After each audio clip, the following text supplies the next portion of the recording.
ಅವಧಿಯಲ್ಲಿ ದೇಶಕ್ಕಾಗಿ ತನ್ನ ತಾನೇ ಆಮೇಲೆ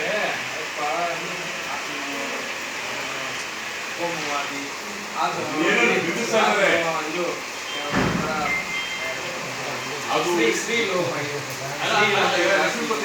ಹಂಗೆ ಹಿಂಗೆ ಈಗ ಮನುಷ್ಯನ ನಾನಿದ್ದೇನೆ, ನಾನು ಸಮಾನವಾಗಿ ನನ್ನನ್ನು ಬೀಳ್ಬೇಕಂದ್ರೆ ಪರ್ಸನಲ್ ಶ್ರೀರಾಮೋಹಿ 24 hours ಹೀಗೆ ಮನುಷ್ಯನ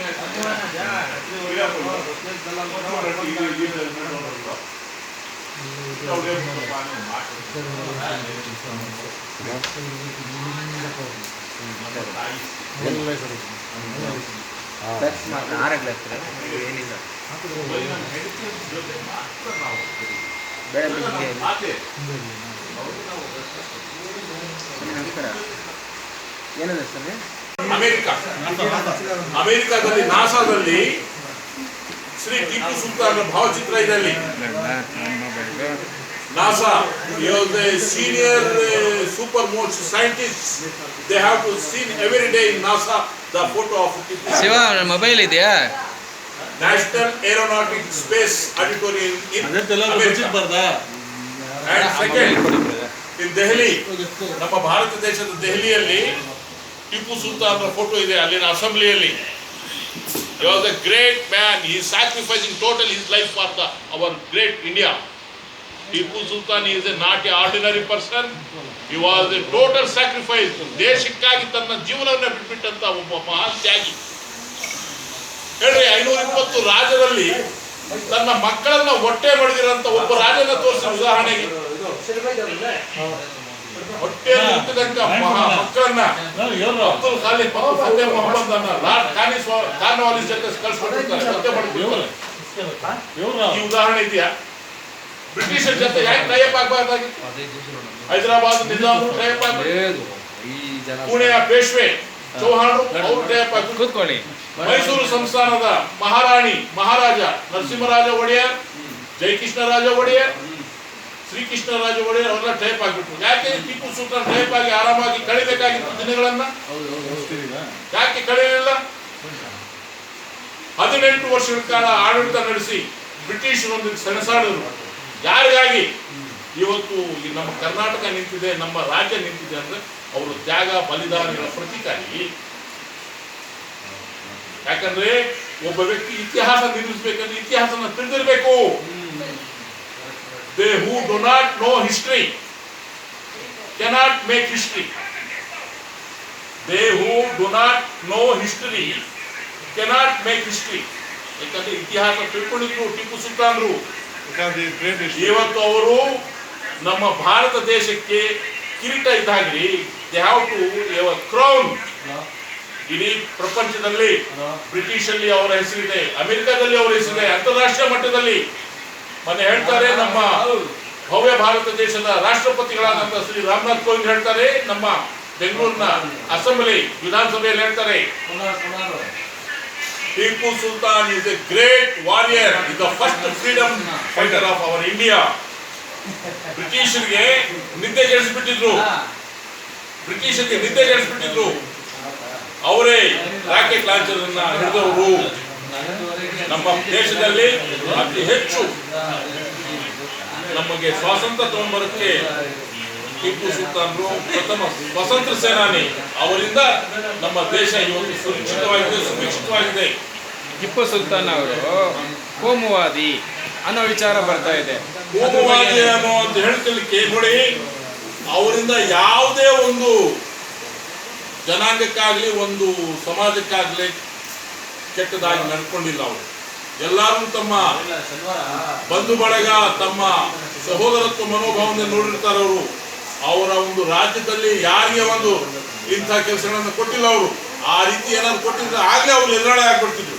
ಬ್ರಿಟಿಷರ ಒಂದು ಇದು ದಬ್ಬಾಳಿಕೆ ನೋಡಿ. ಒಂದು ಉದಾಹರಣೆ ನೀಡ್ತೀನಿ. ನಮ್ಮ ಕರ್ನಾಟಕ ರಾಜ್ಯದ ದೇವನಹಳ್ಳಿಯಲ್ಲಿ ನ್ಯಾಯಾಲಯ ಕಟ್ಟಿಸಿದ್ದಾರೆ. ನಮ್ಮ ಕರ್ನಾಟಕ ರಾಜ್ಯದ ವತಿಯಿಂದ ದೇವನಹಳ್ಳಿಯಲ್ಲಿ ನ್ಯಾಯಾಲಯ ಇದೆ, ಆದರೆ ವಕೀಲರ ಭವನವನ್ನ ಕಟ್ಟಿಸಿರೋದು ಬ್ರಿಟಿಷರು. ನೋಡಿ, ಇದು ದೊಡ್ಡ ಪಾಯಿಂಟು.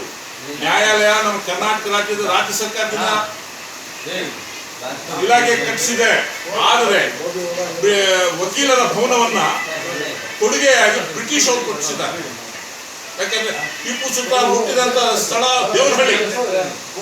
ದೇವನಹಳ್ಳಿಯಲ್ಲಿ ನ್ಯಾಯಾಲಯ ಬಂದು ನ್ಯಾಯಾಂಗ ಇಲಾಖೆಯಿಂದ ಕಟ್ಟಡ ಕಟ್ಟಿಸಿದ್ದಾರೆ. ವಕೀಲರ ಒಂದು ಭವನವನ್ನ ಬ್ರಿಟಿಷ್ನವರು ಬಂದು ಕಟ್ಟಿಸಿದ್ದಾರೆ. ಸುಮಾರು ಒಂದು 40 ಲಕ್ಷ ವಕೀಲರ ಭವನವನ್ನು ಅವ್ರು ಕಟ್ಟಿಸಿದ್ದಾರೆ. ಯಾಕಂದ್ರೆ ನ್ಯಾಯಾಂಗದಲ್ಲಿ ನ್ಯಾಯಾಲಯ ಅಲ್ಲಿ ನಮ್ದು ನಡಿಬೇಕು, ಬ್ರಿಟಿಷ್ ನಡಿಬೇಕು ಅನ್ನೋದು ಅವರ ಒಂದು ಹಠ. ಈಗ 2020 ಹೇಳ್ತಿದ್ದೀನಿ ನಾನು. ದೇವನಹಳ್ಳಿಯಲ್ಲಿ ಹುಟ್ಟಿದ್ದು ನಮ್ಮ ಟಿಪ್ಪು ಸುಲ್ತಾನ್. ಅಲ್ಲಿ ವಕೀಲರ ಭವನ ಕಟ್ಟಿಸಿರೋದು ಬ್ರಿಟಿಷ್ ಅವರು. ನಮ್ಗೆ ಬೇಕಾಗಿತ್ತ? ಇಡೀ ನಮ್ಮ ರಾಜ್ಯಕ್ಕೆ ಅಮೃತ್ ಮಹಲ್, ಹಸುಗಳು, ಅದರಿಂದ ಉತ್ತಮವಾದಂತಹ ಒಂದು ಹಾಲು, ರೇಷ್ಮೆ ಕೃಷಿ, ಮೈಸೂರಿನ ಕನ್ನಂಬಾಡಿ ಕಟ್ಟೆ, ಬರೀ 800 ಹಳ್ಳಿ ಇದ್ದಂತ ರಾಜ್ಯದಲ್ಲಿ ಸುಮಾರು 16,000 ಹಳ್ಳಿಗಳ ಒಂದು ಬಡ್ತಿ. ಪ್ರತಿಯೊಬ್ಬ ಪ್ರಜೆಗೂ ರಾಜ್ಯದಿಂದ ಸೇರುವಂತ ಎಲ್ಲಾ ಸಮರ್ಪಕ ಸೌಲಭ್ಯಗಳನ್ನು ನೀಡುತ್ತಿದ್ದಾರೆ. ಟಿಪ್ಪು ಸುಲ್ತಾನ್ರು ದಿವಾನರಾದಂತಹ ಪೂರ್ಣಯ್ಯನವರು ತಂದೆ ಸಮಾನ ಪೂಜಿಸುತ್ತಿದ್ರು. ಅವರು ಮಹಾನ್ ವ್ಯಕ್ತಿ ಪೂರ್ಣಯ್ಯನವರು. ತಂದೆ ಏನು ಗೌರವ ಕೊಡ್ತಾರೆ ಅಷ್ಟೇ ಗೌರವ ಟಿಪ್ಪು ಸುಲ್ತಾನ್ ಪೂರ್ಣಯ್ಯನವರು. ಇವತ್ತು ನಮ್ಮ ಕರ್ನಾಟಕ ರಾಜ್ಯದಲ್ಲಿ ಸೌಹಾರ್ದತೆ, ಪ್ರತಿಯೊಂದು ಹಬ್ಬಕ್ಕೆ ನಾವು ಸಹೋದರತ್ವದಿಂದ ಟಿಪ್ಪು ಸುಲ್ತಾನ್ ಒಂದು ಕೊಡುಗೆ. ಅವರು ಒಂದು ಸಮಾಜಕ್ಕೆ ಸೇರಿದವರಲ್ಲ, ಇಡೀ ಭಾರತ ದೇಶದ ಎಲ್ಲರಿಗೂ ಅವರು ಹಣ ತಮ್ಮಂದರಾಗಿ ನೋಡಿದವರು. ಎಲ್ಲರಿಗೂ ಸಕಲ ಸೌಭಾಗ್ಯ ನೀಡಿ ಎಲ್ಲರೊಂದಿಗೆ ಬೆರೆತು ನಾವೆಲ್ಲ ಭಾರತೀಯರು, ನಾವೆಲ್ಲ ಸಂತೋಷವಾಗಿರ್ಬೇಕು, ಸಮಬಾಳತ್ವವನ್ನು ಸಾಗಬೇಕು ಅನ್ನೋ ಅವರ ಒಂದು ಅಭಿಪ್ರಾಯ. ಅವ್ರ ಬಗ್ಗೆ ಇವರು ಏನೋ ಕೆಟ್ಟದಾಗಿ ಬಿಂಬಿಸ್ತಿದ್ದಾರೋ ಅದು ಅವ್ರಿಗೆ ಆಗತ್ತೆ. ಯಾಕಂದ್ರೆ ಪುರಾವೆಗಳಿಂದ ಏನು ನಾವು ಬಿಂಬಿಸಕ್ಕೆ ಹೋಗಬಾರ್ದು. ಟಿಪ್ಪು ಸುಲ್ತಾನ್ ಬಗ್ಗೆ ಕೆಟ್ಟದಾಗಿ ಬಿಂಬಿಸ್ತಿದ್ದಾರೆ, ಅದು ಅವ್ರಿಗೆ ಆಗುತ್ತೆ. ಇವತ್ತು ಹೇಳಿದ್ದಾರೆ, ಅದು ಅವ್ರಿಗೆ ಒಂದು ಜ್ಞಾನಪಟ್ಟಾಗುತ್ತೆ. ಅಂತಾರಾಷ್ಟ್ರೀಯ ಮಟ್ಟದಲ್ಲಿ ಅಮೆರಿಕ, ಬ್ರಿಟನ್, ಭಾರತ ದೇಶದಲ್ಲಿ ಅವರ ಹೆಸರು ಇವತ್ತು ರಾಜಾರೋಷವಾಗಿ ಬೆಳೆದಿರ್ತಾ ಇದ್ದಾರೆ. ಅವರ ಒಂದು ಶೌರ್ಯ, ಅವರ ಒಂದು ದೇಶಭಕ್ತಿ, ಅವರ ತ್ಯಾಗ ಮನೋಭಾವ, ಅವುಗಳನ್ನ ಅವರು ಮಾಡಿರುವಂತಹ ಒಂದು ಒಳ್ಳೆ ಕಾರ್ಯಗಳು, ಎಲ್ಲಾ ಸಮಾಜಕ್ಕೆ ಮಾಡಿರುವಂತಹ ಒಂದು ಸಮಾಜ ಸೇವೆ ಇವತ್ತು ಅವ್ರನ್ನ ಕಾಪಾಡಿಕೊಂಡು ಅವರ ಒಂದು ಹಿಂಬಾಲಕರಾಗಿ ಅವರನ್ನು ನಾವು ನಮಿಸ್ತಾ ಇದ್ದೇವೆ. ಜೈ ಹಿಂದ್, ಜೈ ಕರ್ನಾಟಕ. अंबेडकर साहब के बारे में बात करो, 5 दादा ಆ ವಿದ್ಯಾಭ್ಯಾಸವನ್ನು ಮುಗಿಸಿದ್ವಿ. ತದಾದ ನಂತರ ಬಾಬಾ ಸಾಹೇಬ್ ಅಂಬೇಡ್ಕರ್ ಅವರನ್ನ ಬರೋಡಾದ ಮಹಾರಾಜರು ಅತ್ಯುನ್ನತವಾದ ಒಂದು ವಿದ್ಯಾಭ್ಯಾಸಕ್ಕಾಗಿ ಕೇಂಬ್ರಿಡ್ಜ್ ಯೂನಿವರ್ಸಿಟಿ ಕಳಿಸ್ಕೊಡ್ತಾರೆ, ಫಾರಿನ್ ಕಳಿಸ್ಕೊಡ್ತಾರೆ. ಬರೋಡಾದ ಮಹಾರಾಜರು ತುಂಬಾ ಸಹಕಾರ ನೀಡಿ ನಮ್ಮ ಭಾರತದ ಒಬ್ಬ ಒಳ್ಳೆ ವಿದ್ಯಾಭ್ಯಾಸ ಅಂತಂತ ಒಬ್ಬ ವಿದ್ಯಾರ್ಥಿಯನ್ನ ಹೊರದೇಶಗಳು ಕಳಿಸ್ಕೊಟ್ಟು ಒಳ್ಳೆ ಒಂದು ವಿದ್ಯಾಭ್ಯಾಸ ಮಾಡ್ತಾರೆ. ಅದಾದ ನಂತರ ಅವರು ನಮ್ಮ ಅಂಬೇಡ್ಕರ್ ಅವರ ಪಾತ್ರ ಸಂವಿಧಾನ ರಚನೆಯಲ್ಲಿ ಏನು ಅಷ್ಟೇನು ಇಲ್ಲ ಅಂತಾರೆ ಕೆಲವರು. ಸಂವಿಧಾನದಲ್ಲಿ ಮುಖ್ಯವಾಗಿ ಸಂವಿಧಾನದ 511 ಪುಟಗಳು ಮಾನ್ಯ ನಮ್ಮ ಸ್ವಾತಂತ್ರ್ಯದ ನಂತರ ಶ್ರೀಮಾನ್ ಜವಾಹರ್ಲಾಲ್ ನೆಹರು ಅವರು ಹಾಗೂ ರಾಜಗೋಪಾಲಾಚಾರಿ, ಸರೋಜಿನಿ ನಾಯ್ಡು ಮತ್ತೆ ಸರ್ದಾರ್ ವಲ್ಲಭಭಾಯಿ ಪಟೇಲ್, ಅಬ್ದುಲ್ ಕಲಾಂ ಆಜಾದ್, ಪ್ರೊಫೆಸರ್ ರಾಜಗೋಪಾಲಾಚಾರಿ, ನಮ್ಮ ಚೆನ್ನೈನವರು ಇದ್ರು. ಅದರಲ್ಲಿ ಆ ಒಂದು ಸಮಿತಿಯಲ್ಲಿ ಮಾನ್ಯ ನಮ್ಮ ಅಂಬೇಡ್ಕರ್ ಅವ್ರನ್ನ ಸಂವಿಧಾನ ರಚನೆ ಅಧ್ಯಕ್ಷರನ್ನಾಗಿ ಮಾಡ್ತಾರೆ. ಸಂವಿಧಾನ ರಚನೆ ಮಾಡಕ್ಕೆ Baba Saheb Ambedkar Europe, America, Britain, France ಹಲವಾರು ದೇಶಗಳಿಗೆ ಭೇಟಿ ನೀಡಿ ಈ ಒಂದು ನಿಯೋಗ ಅಲ್ಲಿನ ಸಂಪೂರ್ಣ ಸಂವಿಧಾನವನ್ನ, ಅಲ್ಲಿನ ಕಾನೂನುಗಳನ್ನ ಅರಿತು ನಮ್ಮ ದೇಶಕ್ಕೆ ಯಾವ ರೀತಿ ಒಂದು ಕಾನೂನಿನ ಅವಶ್ಯಕತೆ ಇದೆ, ನಮ್ಮ ದೇಶ ಬಂದು ಸಾಮೂಹಿಕವಾಗಿ ಎಲ್ಲ ಜನಾಂಗದವರು ಸೇರಿ ಬಾಳುವಂತ ದೇಶ, ಸಾಮರಸ್ಯ ಸೌಹಾರ್ದತೆ, ಸಹೋದರತ್ವ ಇವನ್ನೆಲ್ಲ ಕಾಪಾಡಿಕೊಂಡು ಬರೋ ಹಾಗೆ ನಾವು ಸಂವಿಧಾನವನ್ನು ರಚಿಸಬೇಕಾಗತ್ತೆ ಅಂತ ಒಂದು ಮನೋಭಾವ ಇಟ್ಕೊಂಡು ಬಾಬಾ ಸಾಹೇಬ್ ಅಂಬೇಡ್ಕರ್ ಅವರು ಕೊಟ್ಟಿರ್ತಕ್ಕಂಥ ಸಂವಿಧಾನ ರತ್ನಕ್ಕೆ ಸಮಾನ ಬೆಳಕು, ಅಮರವಾದಂಥ ಒಂದು ಬೆಳಕು. ಈ ಬೆಳಕು ಸಂಪೂರ್ಣ ಮನುಷ್ಯ ಜೀವನವನ್ನ ಅವನ ಪಾವನ ಮಾಡುತ್ತೆ. ಅಂಥ ಒಂದು ಸಂವಿಧಾನವನ್ನ ಬಾಬಾ ಸಾಹೇಬ್ ಅಂಬೇಡ್ಕರ್ ನಮ್ಗೆ ಕೊಟ್ಟಿದ್ದಾರೆ. ಈ ಸಂವಿಧಾನದ ಬೆಳಕಲ್ಲಿ ನಾವು ನಮ್ಮ ಜೀವನವನ್ನು ಸಾಗಿಸ್ಕೊಳ್ಳೋದು ಅದು ನಮ್ಮ ಅದೃಷ್ಟ ಆಗಿರ್ತದೆ. ಅದಕ್ಕೆ ನಾವು 511 ಪುಟಗಳ ಸಂವಿಧಾನ 2 ವರ್ಷ 4 ತಿಂಗಳ 18 ದಿನಗಳ ಕಾಲ ಬಾಬಾ ಸಾಹೇಬ್ ಅಂಬೇಡ್ಕರ್ ಅವರು ಅದನ್ನು ರಚನೆ ಮಾಡಿದ್ರು.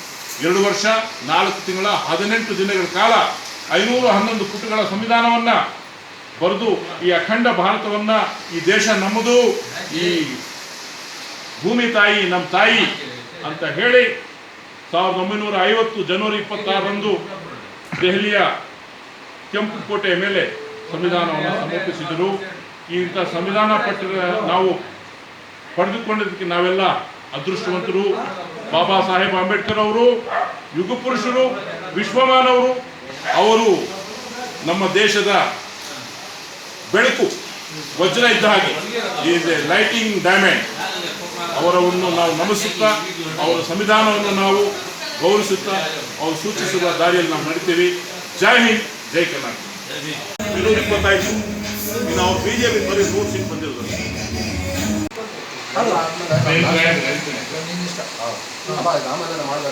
ನಮ್ಮ ಭಾರತ ದೇಶದ ಸಂವಿಧಾನ ರಚನೆಯಾಗಿ ಇಂದಿಗೆ 71 ವರ್ಷ ಆಗಿದೆ. ಈ ಸಂದರ್ಭದಲ್ಲಿ ನಮ್ಮ ಕರ್ನಾಟಕ ರಾಜ್ಯದ ಕೋಲಾರ ಜಿಲ್ಲೆಯ ಮಾನ್ಯ ಅಧ್ಯಕ್ಷರಾದಂತಹ ಶ್ರೀ ದಲಿತ ನಾರಾಯಣ ಸ್ವಾಮಿ ಅವರ ಸಮ್ಮುಖದಲ್ಲಿ, ಅವರ ಒಂದು ನಾಯಕತ್ವದಲ್ಲಿ ಈ ದಿನದ ಸಭೆ ಸೇರಿದೆ. ಸಭೆ ಪ್ರಾರಂಭ ಆಗಲಿಕ್ಕೆ ಮುಂಚೆ ಸಚಿನ್ ಅವರಿಂದ ಒಂದು ಗೀತೆಯನ್ನ ಅವರು ತಮ್ಮ ಮಧುರ ಕಂಠದಿಂದ ಗೀತೆಯನ್ನು ಹಾಡಲಿದ್ದಾರೆ. ತಾವೆಲ್ಲ ಈ ಗೀತೆಯನ್ನ ಕೇಳಬೇಕಂತ ತಮ್ಮಲ್ಲಿ ನಾವು ಮನವಿ ಮಾಡ್ತೀವಿ. ಸಚಿನ್ ಸ್ವಾಮಿಯವರು ನಮ್ಮ KTSSನ ಸೈಯದ್ ಆಸಿಫುಲ್ಲಾ ಅವರು, ಯುವ ಶಕ್ತಿ ಸುಬ್ಬು ಅವರು, ಹಾಗೂ ನಮ್ಮ ಕೋಲಾರ ತಾಲೂಕು ಅಧ್ಯಕ್ಷರಾದಂಥ ನವಾಜ್ ಅವರು, ಗುರು ಸಾಹೇಬರು ಮತ್ತು ಉಪಾಧ್ಯಕ್ಷರು ಹಾಗೂ ತೌಸೀಫ್ ಅವರು, ಮಾಹಿತಿ ಮಂಜುನಾಥ್ ಅವರು, ವಿಕ್ರಮಾದಿತ್ಯ ಅವರು ಸಭೆಗೆ ಆಗಮಿಸಿದ್ದಾರೆ. ಇವರೆಲ್ಲ ಹಾಗೂ ಮಾಧ್ಯಮ ಮಿತ್ರರು ತುಂಬಾ ಸೊಗಸಾಗಿ ಇಲ್ಲಿಗೆ ಆಗಮಿಸಿದ್ದಾರೆ. ಅವರು ನಾವು ಅತ್ಯುನ್ನತವಾದಂತಹ ಒಂದು ಇವತ್ತಿನ ಗೌರವ ಸಮರ್ಪಣಾ ಸಮಾರಂಭದಲ್ಲಿ ಮಾಧ್ಯಮ ಮಿತ್ರರು ಆಗಮಿಸಿದ್ದಾರೆ. ಅವರಿಗೆ ನಾವು ಸ್ವಾಗತವನ್ನು ಬಯಸುತ್ತೇವೆ. 1950 ಜನವರಿ 26ನೇ ತಾರೀಕಂದು ಬಾಬಾ ಸಾಹೇಬ್ ಅಂಬೇಡ್ಕರ್ ಅವರು ನಮ್ಮ ಭಾರತ ದೇಶದ ಪ್ರಧಾನಮಂತ್ರಿಗಳಾದಂತಹ ಶ್ರೀ ಪಂಡಿತ್ ಜವಾಹರಲಾಲ್ ನೆಹರು ಅವರಿಗೆ ನಮ್ಮ ಸಂವಿಧಾನದ ಪುಸ್ತಕವನ್ನ ಅವರು ಸಮರ್ಪಿಸುತ್ತಾರೆ. ಸಂವಿಧಾನ ಅವರು ನಮ್ಮ ಇಡೀ ದೇಶವನ್ನ ಸೂಕ್ತವಾದ ರಹದಾರಿಯನ್ನು ತೆಗೆದುಕೊಂಡು ಹೋಗುವಂತಹ ಒಂದು ಪುಸ್ತಕ. ನಮ್ಮಲ್ಲಿ ಕೇಂದ್ರ ಸರ್ಕಾರದಲ್ಲಿ 60 ಇಲಾಖೆಗಳಿವೆ, ರಾಜ್ಯ ಸರ್ಕಾರದಲ್ಲಿ 36 ಇಲಾಖೆಗಳಿವೆ. ಪ್ರತಿಯೊಂದು ಇಲಾಖೆ ಕೂಡ ಸಂವಿಧಾನದ ಆಧಾರದಲ್ಲಿ ರಚನೆಯಾಗಿದೆ. ಸ್ನೇಹಿತರೆ, ಸಂವಿಧಾನ ಎಂಬುದು ಒಂದು ಬೆಳಕಿನ ಹಾಗೆ. ಕತ್ತಲೆಯಲ್ಲಿ ಬೆಳಕಾದಾಗ ಅಲ್ಲಿನ ಎಲ್ಲ ವಸ್ತುಗಳನ್ನು ನಾವು ಕಣ್ಣಿಂದ ಕಾಣ್ತೀವಿ. ಈ ಸಂವಿಧಾನದ ರಚನೆಕಾರರಾದಂತಹ ಭೀಮ್ಜಿ ರಾಮರಾವ್ ಅಂಬೇಡ್ಕರ್ ಅವರು ತಮ್ಮ ಜೀವನದ ಮಹೋನ್ನತವಾದಂತಹ ಒಂದು ಸಮಯವನ್ನ ಕಾದರಿಸಿ ಪ್ರಪಂಚದ ವಿವಿಧ ದೇಶಗಳಿಗೆ ಭೇಟಿ ನೀಡಿ ಅಲ್ಲಿನ ಜನಜೀವನ, ಮನುಷ್ಯನ ಒಂದು ಜೀವನದ ತಿರುಳನ್ನ ಸಂಪೂರ್ಣವಾಗಿ ಸಂಶೋಧನೆ ಮಾಡಿ ಯಾವುದೇ ವ್ಯಕ್ತಿಗೆ ತೊಂದರೆ ಬರಬಾರದು. ನನ್ನ ಭಾರತ ದೇಶ ಅಖಂಡವಾದ ರಾಷ್ಟ್ರ. ನನ್ನ ದೇಶದಲ್ಲಿ 30 ಕೋಟಿ ಜನಸಂಖ್ಯೆ ಇದೆ. 1950ರಲ್ಲಿ ನಮ್ಮ ಭಾರತ ದೇಶದ ಜನಸಂಖ್ಯೆ 30 ಕೋಟಿ. ಇವತ್ತು 125 ಕೋಟಿ ಇದ್ದೀವಿ ನಾವು. ಇವತ್ತು 2020 1950ರಲ್ಲಿ ನಮ್ಮ ಭಾರತ ದೇಶದಲ್ಲಿ 30 ಕೋಟಿ ಜನಸಂಖ್ಯೆ, 526 ರಾಜ್ಯಗಳಿವೆ. ಸಂಪೂರ್ಣ ರಾಜ್ಯಗಳನ್ನೆಲ್ಲ ಒಕ್ಕೂಟು ಮಾಡಿ ಸಂಪೂರ್ಣ ಅಖಂಡ ಭಾರತವನ್ನು, ಅಖಿಲ ಭಾರತವನ್ನು ಮಾಡಿದ್ದು ಅಂಬೇಡ್ಕರ್ ಅವರು. ಅವ್ರು ಹೇಳ್ತಾರೆ, ನೋಡಿ, ದೇಶದಲ್ಲಿ ಪ್ರತಿಯೊಬ್ಬರಿಗೂ ಹಕ್ಕು, ಸರ್ಕಾರ ನಡೆಯುವುದು ಸಾರ್ವಜನಿಕರ ಹಿತಾಸಕ್ತಿಯ ಮೇಲೆ. ನಮ್ಮ ದೇಶಕ್ಕೆ ಮಾನವ ಹಕ್ಕುಗಳೇ ಪೌರತ್ವ ನೀಡುತ್ತದೆ. ಪ್ರಥಮವಾದಂತಹ ಒಂದು ಮಾನವ ಹಕ್ಕುಗಳನ್ನು ಪೌರತ್ವಕ್ಕೆ ಸಮಾನವಾಗಿ ನಾವು ಗೌರವ ಕಾಣಬೇಕಾಗುತ್ತೆ. ಸರ್ಕಾರದ ಮೂಲ ಕರ್ತವ್ಯ ಮನುಷ್ಯನ ಅವನ ಪ್ರಾಥಮಿಕ ಸೌಲಭ್ಯಗಳನ್ನು ನೀಡುವುದು. ಸರ್ಕಾರದ ಪ್ರಥಮ ಕರ್ತವ್ಯ ಮನುಷ್ಯನ ಪ್ರಾಥಮಿಕ ಸೌಲಭ್ಯಗಳನ್ನು ನೀಡುವುದು, ಸಾಮಾಜಿಕವಾಗಿ, ಆರ್ಥಿಕವಾಗಿ ಹಾಗೂ ಶೈಕ್ಷಣಿಕವಾಗಿ ಮುನ್ನಡೆಸುವುದು. ಇವುಗಳನ್ನೆಲ್ಲ ಸಂವಿಧಾನದಲ್ಲಿ ಅತಿ ಹೆಚ್ಚು ಅರ್ಥಪೂರ್ಣವಾಗಿ ಬಿಂಬಿಸಿ ನಮ್ಮ ದೇಶಕ್ಕೆ ಗೌರವ, ಘನತೆ, ಮಹತ್ ಕಾರ್ಯವನ್ನು ನೀಡಿದಂತಹ ಮಹಾನುಭಾವ ಹಾಗೂ ವಿಶ್ವಮಾನವ ಅಂಬೇಡ್ಕರ್ ಅವರನ್ನ universal hero, is not A common man, totally is A universal hero. ಅವರ ಒಂದು ಬೆಳಕಿನಲ್ಲಿ ನಾವು ಸಂಪೂರ್ಣ ಅಖಂಡ ಭಾರತವನ್ನು ಮುನ್ನಡೆಸಿಕೊಂಡು ಹೋಗುವಂತಹ ಜವಾಬ್ದಾರಿಯನ್ನ ಇಂದಿನ ನಮ್ಮ ಸಣ್ಣ ಪುಟ್ಟ ವ್ಯಕ್ತಿಗಳು ಮಾಡಕ್ಕೆ ಅದಕ್ಕೆ ಬರಲ್ಲ. ಆದರೆ ಆ ಒಂದು ಜವಾಬ್ದಾರಿಯನ್ನ ಸಂಘ ಸಂಸ್ಥೆಗಳ ನಾಯಕರು ಹೊತ್ತು ದೇಶದಲ್ಲಿ ಒಳ್ಳೆಯ ಸುರಕ್ಷಿತವಾದಂತಹ ವಾತಾವರಣ, ಸಂವಿಧಾನದ ಬೆಳಕಿನಲ್ಲಿ ಎಲ್ಲ ಒಂದು ಸಮಾಜಕ್ಕೂ ಸೂಕ್ತವಾದಂತಹ ಒಂದು ಸೌಕರ್ಯಗಳು ನೀಡಲಿಕ್ಕೆ ಹೋರಾಟಗಳನ್ನು ಮಾಡಿ ಸಮಾಜ ಸೇವಕರಾಗಿ ದುಡ್ಕೊಂಡು ಹೋಗ್ತಿದ್ದಾರೆ. ಅದೇ ರೀತಿ ನಮ್ಮ ಈಗ ಕುಮಾರಿ ಅನುಷಾ ಅವರು ಇಂದಿನ ಒಂದು ಸಂವಿಧಾನ ಸಮರ್ಪಣದ ವಿಚಾರವಾಗಿ ಅವರು ಮಾತನಾಡ್ತಾರೆ. ದಯವಿಟ್ಟು ನಾವೆಲ್ಲ ಆಲಿಸಬೇಕು.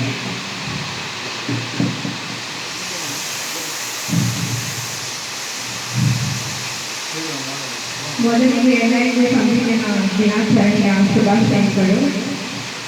ಏನು ಈ ಸಂವಿಧಾನ ದಿನ ಅಂದರೆ ಏನು, ಯಾಕೆ ಆಚರಿಸ್ತೀವಿ, ಇದರ ವಿಶೇಷತೆ ಏನು ಅನ್ನೋದನ್ನು ನಾವೆಲ್ಲ ತಿಳ್ಕೊಳ್ಳೋಣ.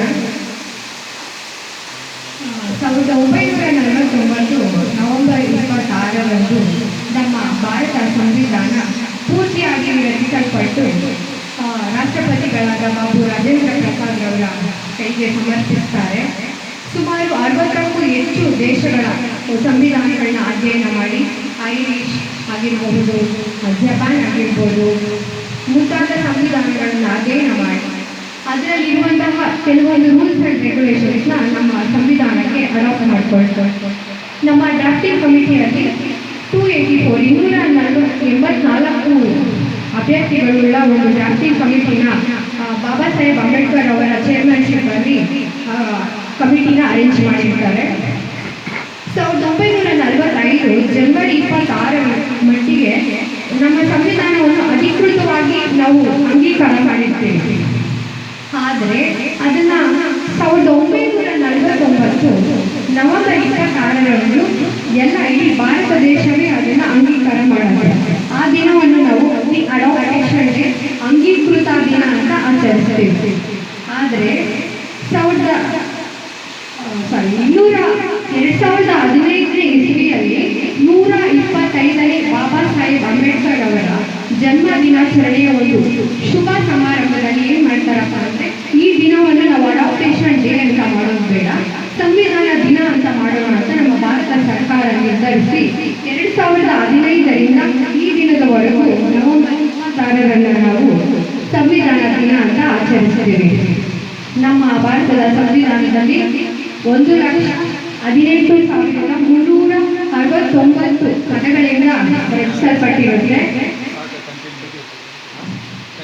ಈಗ ನಾವೇನಾದ್ರೂ ನಮ್ಮ ಭಾರತ ದೇಶದ ಸಂವಿಧಾನದ ಮೂಲ ಪ್ರತಿನ ನೋಡಬೇಕಾದ್ರೆ ನಮ್ಮ ಭಾರತ ಸಂಸತ್ ಭವನ ಅಂದರೆ ಪಾರ್ಲಿಮೆಂಟ್ನಲ್ಲಿ ನೈಟ್ರೋಜನ್ ಫಿಕ್ಸೆಡ್ ಒಂದು ಕ್ಯಾಬಿನಲ್ಲಿ ಈಗಲೂ ಸಹ ಮೂಲ ಪ್ರತಿಯನ್ನ ಸ್ಟೋರ್ ಮಾಡಿ ಇಟ್ಟಿರ್ತಾರೆ. ನಾವು ಹೋದ್ರೆ ಲೈಬ್ರರಿಯಲ್ಲಿ ಇಟ್ಟಿದ್ದಾರೆ, ಫಸ್ಟ್ ಫ್ಲೋರಲ್ಲಿ ನೋಡ್ಬೋದು. ಮತ್ತೆ ಈ ಸಂವಿಧಾನ ದಿನಾಚರಣೆನ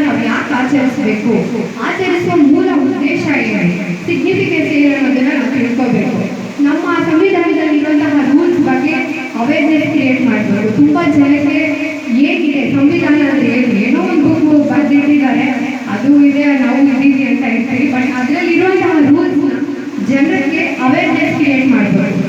for example women and children welfare ತಗೋಬಹುದು. ನಿಮ್ಗೆ ಈ ಥರ ಇದೆ, ಹಿಂದುಳಿದ ವರ್ಗದವ್ರಿಗೆ ಇರ್ಬೋದು, ಫಂಡಮೆಂಟಲ್ ಡ್ಯೂಟೀಸ್ ಆಗಿರ್ಬೋದು, ಎಲ್ಲರಿಗೂ ಅವೇರ್ನೆಸ್ ಕ್ರಿಯೇಟ್ ಮಾಡಿ ಈ ಸಂವಿಧಾನದ ಮೂಲ ಉದ್ದೇಶವನ್ನು ತಿಳಿಸಬೇಕು ಅಂತ ಬಾಬಾ ಸಾಹೇಬ್ ಅಂಬೇಡ್ಕರ್ ಅವರು ಆಶಿಸಿದ್ರು.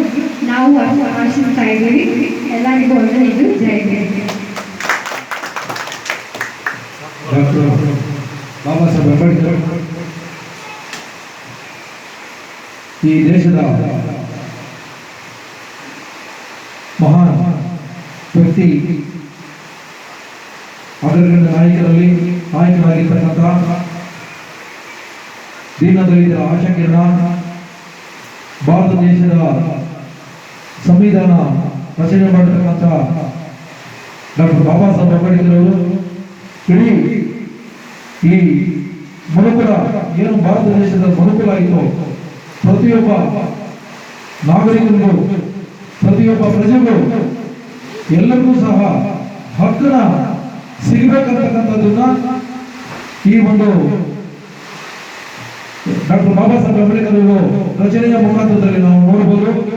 ಡಾಕ್ಟರ್ ಬಾಬಾ ಸಾಹೇಬ್ ಅಂಬೇಡ್ಕರ್ ಅವರು ಸಂವಿಧಾನ ರಚನೆ ಮಾಡತಕ್ಕಂಥದ್ದು 1949 ನವೆಂಬರ್ 26. ಅಂದ್ರೆ ನಾವು ಈ ದಿನವನ್ನು ಯಾಕೆ ಆಚರಣೆ ಮಾಡ್ತಾ ಇದ್ದೀವಿ ಅಂತ ಹೇಳಿದ್ರೆ, ಸಂವಿಧಾನದ ಒಂದು ಮೂಲ ಉದ್ದೇಶಗಳಲ್ಲಿ ಮೂಲಭೂತ ಹಕ್ಕುಗಳು, ಮನುಷ್ಯನಿಗೆ ಒಂದೊಂದು ಹಕ್ಕು ಯಾವ ರೀತಿಯಲ್ಲಿ ಇರಬೇಕಂತಕ್ಕಂಥದನ್ನ ಇವತ್ತು ಮೂಲಭೂತ ಕರ್ತವ್ಯಗಳು, ಫಂಡಮೆಂಟಲ್ ರೈಟ್ಸ್ ಅಂಡ್ ಡ್ಯೂಟೀಸ್ ಅಂತ ಹೇಳ್ತಾರಲ್ಲ, ಆ ರೀತಿಯಲ್ಲಿ ನಮಗೆ ಒಂದು ಹಕ್ಕುಗಳು ಕೊಟ್ಟಿದ್ದಾರೆ. ಆ ಹಕ್ಕುಗಳನ್ನ ನಾವು ಇವತ್ತು ದಿವಸ ಪ್ರತಿಯೊಬ್ಬ ಭಾರತ ದೇಶದ ಎಲ್ಲ ಪ್ರಜೆಗಳಿಗೂ ಜಾತಿ ಮತ ಭೇದ ಯಾವುದೂ ಇಲ್ಲದೆ ಡಾಕ್ಟರ್ ಬಾಬಾ ಸಾಹೇಬ್ ಅಂಬೇಡ್ಕರ್ ಅವರು ಎಲ್ಲರಿಗೂ ಒಂದು ಸಮಾನತೆ ಆಗಿರ್ತಕ್ಕಂಥ ಹಕ್ಕು ನೀಡಿದ್ದಾರೆ. ಹಾಗಾಗಿ ನಾವು ಇವತ್ತು ಆ ಮಹಾಪುರುಷನ ನಾವು ಎಲ್ಲರೂ ಇವತ್ತು ದಿವಸ ತಿಳಿದುಕೊಳ್ತಕ್ಕಂಥ ದಿನ. ಯಾಕಂದ್ರೆ 2015ರಲ್ಲಿ ಇದನ್ನ ಸಂವಿಧಾನದ ದಿನವಾಗಿ ಘೋಷಣೆ ಇವತ್ತು ಅದನ್ನ ಮಾಡಿದ್ದಾರೆ. ಹಾಗಾಗಿ ಆ ಸಂವಿಧಾನ ದಿನಾಚರಣೆ ಘೋಷಣೆಯನ್ನು ಮಾಡಿ 2015ರಲ್ಲಿ ಇದನ್ನ ತಗೊಂಡ್ಬರ್ತಾ ಇದನ್ನ. ಯಾಕಂದ್ರೆ ನಾವು 1949 ಆ ದಿನ ಜಾರಿಗಾಗಿ ದಿನಾನ 15ಕ್ಕೆ ತಗೊಂಡ್ಬರ್ತಾ ಇದನ್ನ. ಹಾಗಾಗಿ ಇಲ್ಲಿ ಅದು ಯಾಕಂತ ಹೇಳಿದ್ರೆ ಸ್ವಲ್ಪ ದಿನಗಳು ತೆಗೆದುಕೊಂಡೈತೆ. ಬಾಬಾ ಸಾಹೇಬ್ ಅವರು ರಚನೆ ಕಂಪ್ನಿಯಲ್ಲಿ ಇರ್ತಕ್ಕಂಥ ಈಗಾಗಲೇ ಹೇಳಿರ್ತಕ್ಕಂಥ ಹೆಸರುಗಳೆಲ್ಲ ಬಹಳ ಅನುಯಾಯಿಗಳು ಇವರು ಹೆಸರುಗಳನ್ನ ಹೇಳಿದ್ದಾರೆ. ಹಾಗೆ ಈಗ ನಾವು ಮಾಡಬೇಕಾಗಿರ್ತಕ್ಕಂಥ ಕರ್ತವ್ಯಗಳು ಏನಂತ ಹೇಳಿದ್ರೆ, ನಾವು ಸಂವಿಧಾನವನ್ನು ಇಡೀ ನಮ್ಮ ಭಾರತ ದೇಶದಲ್ಲಿರ್ತಕ್ಕಂಥ ಎಲ್ಲರೂ ಗೌರವಿಸ್ತಾ ಇದ್ದಾರೆ. ನಾವು ಸಹ ಆ ಗೌರವವಾಗಿ ನೋಡಬೇಕಂತ ಹೇಳಿದ್ರೆ ಇವತ್ತು ಎಲ್ಲಾ ಕಡೆನೂ ಜನವರಿ 26ನೇ ತಾರೀಕು ದಿವಸ ಎಲ್ಲಾ ಕಡೆ ನಾವು ಆಚರಣೆ ಮಾಡ್ತಾ ಇದ್ದೀವಿ. ಹಾಗಾಗಿ ಆಚರಣೆ ಮಾಡೋದಕ್ಕೆ ಬಂದಿರತಕ್ಕಂಥ ನನ್ನ ಎಲ್ಲ ನೆಚ್ಚಿನ ನಾಯಕರಾಗಿರ್ತಕ್ಕಂಥ ಯುವ ಶಕ್ತಿಯವರು ಸುಬ್ಬವರು ಸಹ ಬಂದಿದ್ದಾರೆ. ಹಾಗೆ KTSS ಅಧ್ಯಕ್ಷರಾಗಿರ್ತಕ್ಕಂಥ ಆಸಿಫ್ ಅವರು ಬಂದಿದ್ದಾರೆ. ಮತ್ತು ನನ್ನ ಸ್ನೇಹಿತರಾಗಿರ್ತಕ್ಕಂಥ ನಮ್ಮ ಹಾಗೂ ನವಾಬು ಮತ್ತು ಗೌರವ ಅನೇಕ ನಾಯಕರು ಬಂದು ಇವತ್ತು ಈ ಒಂದು ಕಾರ್ಯಕ್ರಮವನ್ನು ನಾವು ಅರ್ಥಪೂರ್ಣವಾಗಿ ಆಚರಣೆ ಮಾಡ್ತಾ ಇದ್ದೀವಿ. ಎಲ್ಲರೂ ಗೌರವದೊಂದಿಗೆ ಇವತ್ತು ಡಾಕ್ಟರ್ ಬಾಬಾ ಸಾಹೇಬ್ ಅಂಬೇಡ್ಕರ್ ಅವರ ಪುಷ್ಪಮಾಲೆಗಳನ್ನು ಅರ್ಪಿಸುತ್ತಾ ಅವರಿಗೆ ನಂತರ ಮತ್ತು ಆಸಿಫು ಮತ್ತು ನಮ್ಮ ಸುಬೋಧರು ಎರಡು ಮಾತನಾಡಬೇಕಾಗಿ ನಾನು ಅವರಲ್ಲಿ ವಿನಂತಿ ಮಾಡಿಕೊಳ್ತಾ ಇದ್ದೀನಿ.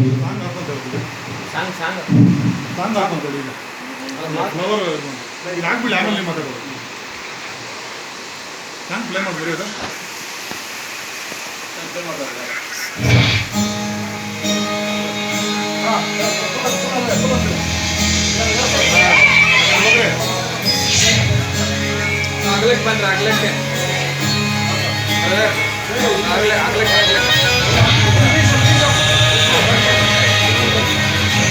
ಸ್ಟಾರ್ಟ್ ಆಗೋದಕ್ಕೆ ಶುರು ಮಾಡಿ.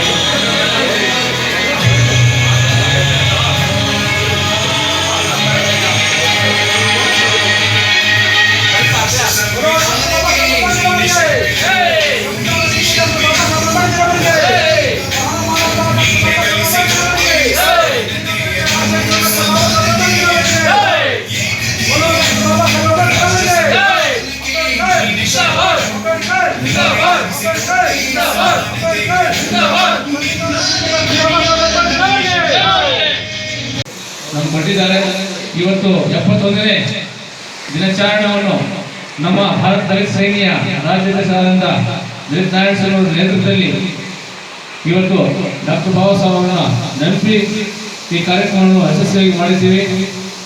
ಇವತ್ತು ನಾವು ಏನಕ್ಕೆ ಸಂವಿಧಾನ ದಿನಾಚರಣೆಯನ್ನು ಮಾಡ್ತಾ ಇದ್ದೀವಿ ಅಂದ್ರೆ ಇವತ್ತು ಗಲ್ಲಿ ಮನೆಯಲ್ಲಿ ಸಂವಿಧಾನ ದಿನಾಚರಣೆ ಮಾಡ್ಬೇಕಂತ ಈಗ ನಾವು ಕಲ್ಕಳಿ ಮನವಿಯನ್ನು ಮಾಡ್ಕೊಳ್ತಾ ಇದ್ದೀವಿ.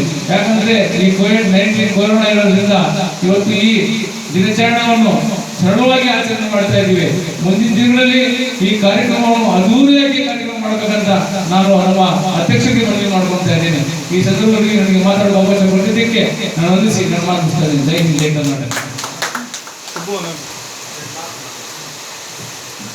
ಜೈ ಭೀಮ್. ಈ ದಿನ ನಾವೆಲ್ಲ ಒಂದು ಸಂವಿಧಾನ ದಿನಾಚರಣೆಯನ್ನು ಪ್ರತಿಜ್ಞಾವಿಧಿಯನ್ನು ಎಲ್ಲ ಸೇರಿ ಹೇಳೋಣ ಅಂತ ಇಷ್ಟಪಡ್ತೇನೆ. ಭಾರತದ ಪ್ರಜೆಗಳಾದ ನಾವು ಭಾರತವನ್ನು ಒಂದು ಸಾರ್ವಭೌಮ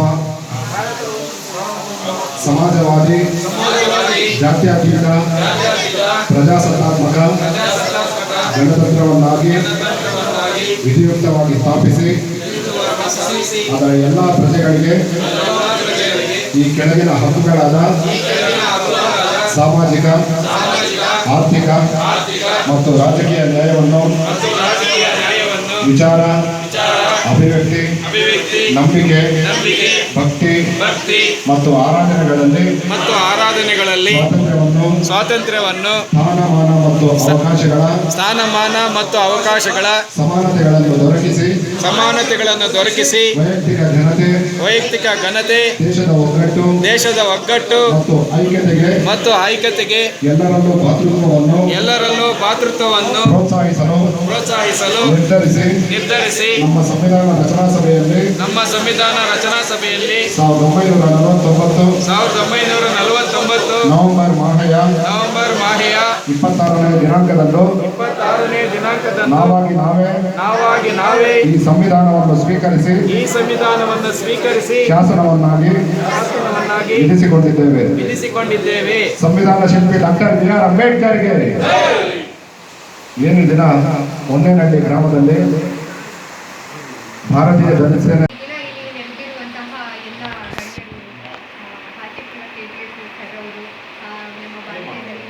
ರಾಜ್ಯಾಧ್ಯಕ್ಷರಾದ ದಲಿತ ನಾರಾಯಣ ಸ್ವಾಮಿ ಅವರು, ನಮ್ಮ ಯುವಶಕ್ತಿ ಇನ್ನು ಮುಂತಾದವರಿಗೆ ಮೊದಲಿಗೆ ನಾನು ಸಂವಿಧಾನ ದಿನಾಚರಣೆಯ ಶುಭಾಶಯಗಳನ್ನ ತಿಳಿಸ್ಕೊಳ್ತೀನಿ. ಈ ದಿನ ಈ ಕಾರ್ಯಕ್ರಮ ಇಷ್ಟೊಂದು ಸುಸಜ್ಜಿತವಾಗಿ ನಡೀಬೇಕಂದ್ರೆ ನಿಮ್ಮೆಲ್ಲರ ಒಂದು ಉಪಸ್ಥಿತದಲ್ಲಿ ಅದು ಮುಖ್ಯವಾಗಿ ಜರುಗೋದಕ್ಕೆ ಸಾಧ್ಯ ಆಗತ್ತೆ. ನಮ್ಮ ಮಾಧ್ಯಮ ವರ್ಗದವ್ರಿಗೂ ಸಹ ನನ್ನ ನಮನಗಳನ್ನ ತಿಳಿಸ್ಕೊಳ್ತೀನಿ. ಏನು ಈ ದಿನ ನಾವು ಸಂವಿಧಾನ ದಿನಾಚರಣೆಯನ್ನು ಆಚರಿಸ್ತಿದ್ದೀವಿ ಅಂದರೆ ಅದಕ್ಕೆ ಮುಖ್ಯ ಕಾರಣ ಅಂದರೆ ನಮ್ಮ ಬಾಬಾ ಸಾಹೇಬ್ ಅಂಬೇಡ್ಕರ್ ಅವರು. ಈ ದಿನ MV ಫೈಲಿಯವರು ಏನು ಹೇಳ್ತಾರಪ್ಪ ಅಂದರೆ doctor B.R. Ambedkar is an architect of Indian constitution ಅಂತ ಹೇಳ್ತಾರೆ. ಏನು ನಮ್ಮ ಭಾರತದ ಸಂವಿಧಾನದ ಮಹಾನ್ ಶಿಲ್ಪಿ ಆಗಿರುವಂತಹ ಬಾಬಾ ಸಾಹೇಬ್ ಅಂಬೇಡ್ಕರ್ ಅವರ ಹಿಂದೆ ಈ ದಿನ ನಾವೆಲ್ಲ ಇಷ್ಟೊಂದು ನಾನೀಗ ಮಾತಾಡ್ತಿದ್ದೀನಿ ಅಂದರೆ right to information, right to talk ಎಲ್ಲನೂ ಬಂದಿರೋದು ನಮ್ಮ ಭಾರತದ ಸಂವಿಧಾನದಿಂದಲೇ. ಈ ದಿನ ನಾವು ಇಂಡಿಪೆಂಡೆಂಟ್ ಆಗಿ ಓಡಾಡ್ತಿದ್ದೀವಿ ಅಂದರೆ ಸಹ ನಮ್ಮ ಸಂವಿಧಾನದ ಒಂದು ಮೂಲ ರೈಟೇ ಆಗಿರುತ್ತೆ. ಅಂತಹ ಮಹಾನ್ ವ್ಯಕ್ತಿನ ಈ ದಿನ ನಾವೆಲ್ಲರೂ ಸ್ಮರಿಸ್ಕೊಳ್ಬೇಕು. ಇನ್ನೇನು ನಮ್ಮ ಭಾರತದ ಸಂವಿಧಾನದಲ್ಲಿರುವಂತಹ ಎಲ್ಲ rules, regulations, acts, rights, duties ಎಲ್ಲದನ್ನೂ ಸಹ ಜನಕ್ಕೆ ಅವೇರ್ನೆಸ್ ಕ್ರಿಯೇಟ್ ಮಾಡಬೇಕನ್ನೋದೇ ಈ ಕಾರ್ಯಕ್ರಮದ ಮೂಲ ಉದ್ದೇಶ. ಧನ್ಯವಾದಗಳು. ಹುಳುಗಾಲು ಕಟ್ಟಿದ ಹುತ್ತದ ಮೇಲೆ ಎಡೆಯೆತ್ತಿ ಹಾಡುತ್ತಿದೆ ಹಾವು. ಇಂಥ ಚಂದದ ನಗರವು ಅಣ್ಣಯ್ಯ ಬಣ್ಣ ಬದಲಾಯಿಸುವ ಹಾವು. ಇಂಥ ಚಂದದ ನಗರವು ಅಣ್ಣಯ್ಯ ಬಣ್ಣ ಬದಲಾಯಿಸುವ.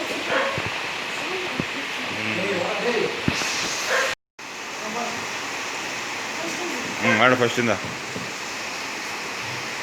ಗೆದ್ದಾಳ ಹುಳುಗಾಡು ಕಟ್ಟಿದ ಹುತ್ತದ ಮೇಲೆ ಎಡೆಯೆತ್ತಿ ಹಾಡುತ್ತಿದೆ ಹಾವು.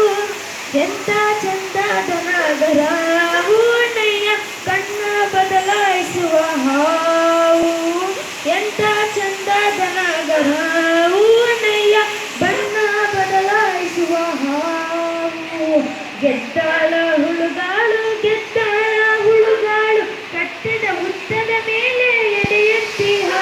ಮಾಡುತ್ತಿದೆ ಹಾವು ಎಂತ ಚಂದದ ನಗರವು ನಯ್ಯ ಬಣ್ಣ ಬದಲಾಯಿಸುವ ಹಾವು ಎಂತ ಚಂದದ ನಗರವು ನಯ್ಯ ಬಣ್ಣ ಬದಲಾಯಿಸುವ ಹಾವು ಉತ್ತರ